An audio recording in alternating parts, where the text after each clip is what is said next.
Hello again. A couple of days ago I spoke about a matter of life and death, about how the Dharma helps us to live more fully and also how it prepares us for death. But perhaps I spent a bit more time talking about awareness of death than I did about awareness of life. So perhaps I need to address the balance somewhat. So I'm going to start today with a quote from the Dhammapada. So I'm just going to read a verse from one particular translation. This is from the mindfulness section of the Dhammapada. Mindfulness is the way to the immortal, unmindfulness the way to death. Those who are mindful do not die, whereas the unmindful are like the dead. So the key here to living and dying is mindfulness. But perhaps instead of talking about life and death, we could talk about being awake or being asleep. So with mindfulness practice, we develop sensitivity to everything that is around us. I mean sensitivity in the best sense. I don't mean that we become oversensitive and overwhelmed by everything. I just mean that we develop our senses, our mindfulness, our perception. We develop it to the extent that we become sensitive or aware of everything that is around us. And if we become more mindful, then we become more awake, we become more alive. When we do body awareness, meditation, or even outside of meditation, we become more aware of the body, and we can feel our body becoming so much more alive, as though our body tingles with life, tingles with awakeness. We really experience being awake more fully in the body than ordinarily, or at least I do. We can definitely get this also through physical activity, but also through just being aware of what's happening in the body. As I say, whether in meditation or outside of it. Right from the crown of our heads to the tips of our toes, we can feel that aliveness, which is such a great feeling. There's a sense of freedom that comes with that, I think.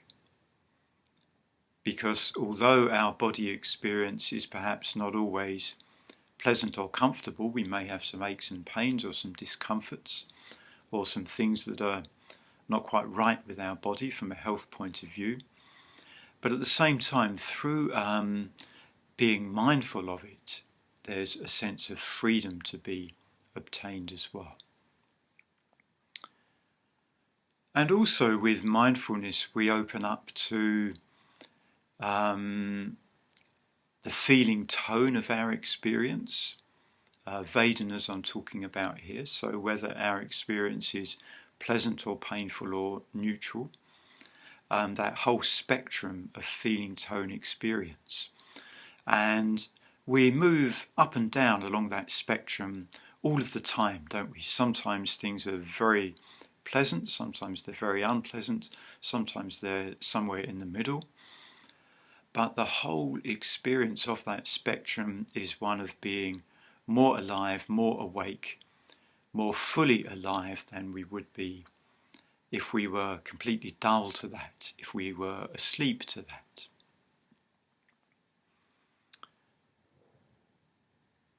Maybe you've had the experience of meditating, maybe just meditating in the morning and then going out, or maybe having a whole day of meditation or a week's retreat. And during that time, during that process of meditation, our mindfulness develops, our mindfulness grows, and things all around us become more alive, things become richer, colours become more colourful, sounds become more alive. We're aware of sounds much more.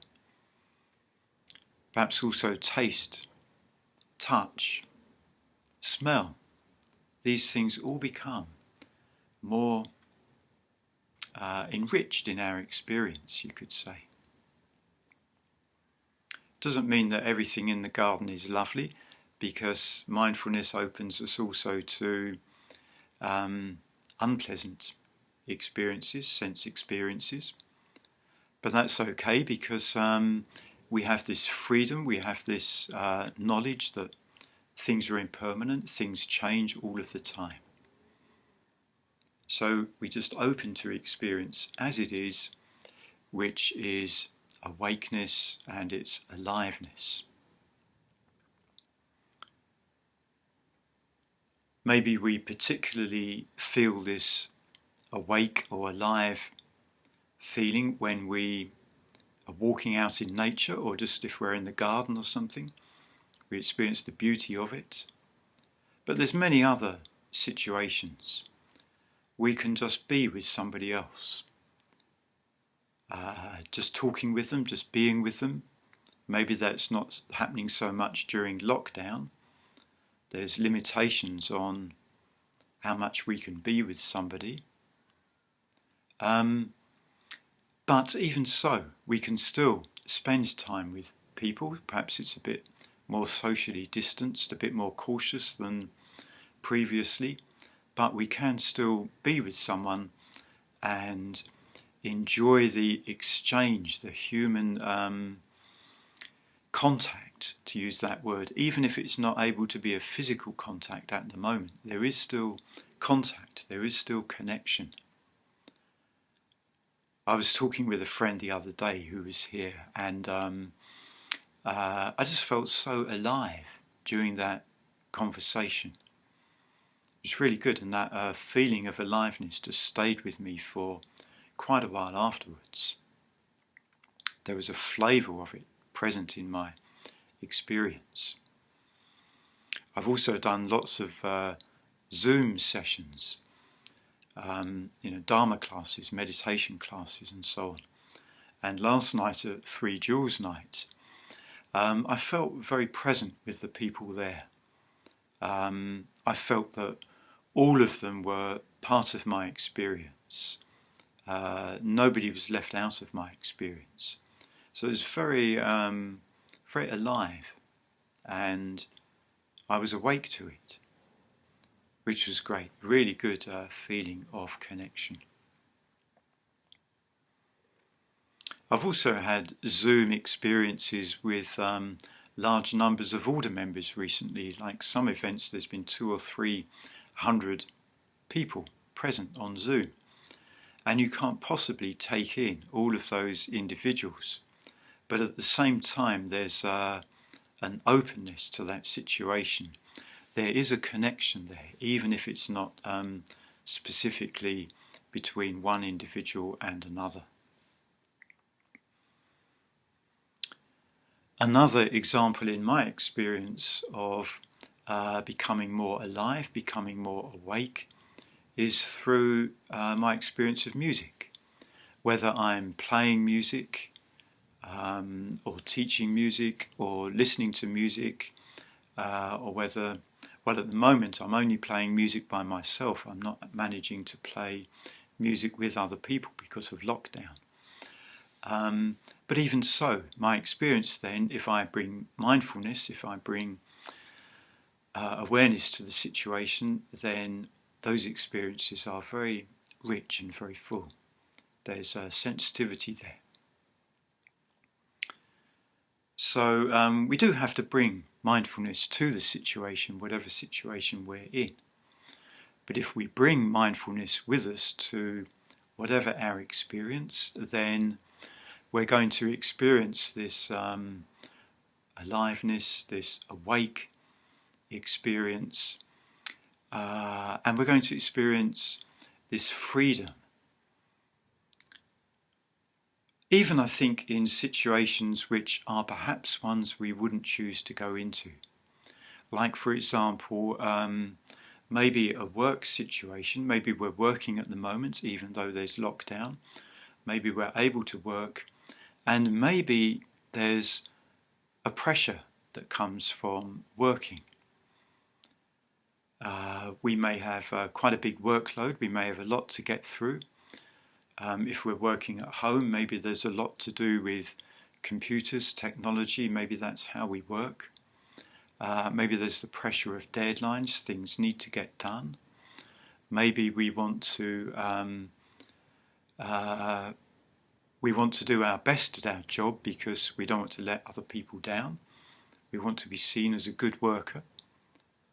So all of these things can contribute to an enormous amount of pressure. So in those situations, how do we bring mindfulness to that?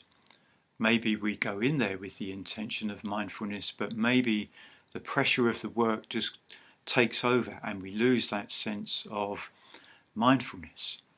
So then, to some degree, we lose that sense of being awake and alive to the situation. We lose that freedom that comes from mindfulness. So if we can recognize what's going on, recognize that on the one hand we're wanting to bring in mindfulness, we're wanting to bring in freedom or openness, but at the same time we're being met with this pressure, we've got this pressure coming at us. So we have to learn then, we have to manage to relax into this bigger space, even if it's an uncomfortable space. If we can recall that phrase, it's something that I've found very useful for many years now. Relax into a bigger space. It doesn't necessarily mean just being able to relax into the beautiful, big, clear sky of our mind when we're meditating, perhaps, because that may not be available to us right now.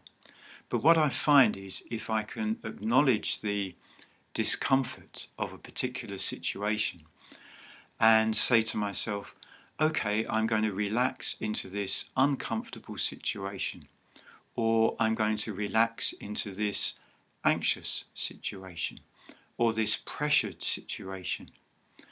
And to the extent that I'm able to do that, then mindfulness is reinstated. Freedom is brought back into our experience. There's the possibility there of spaciousness, even though we're busy.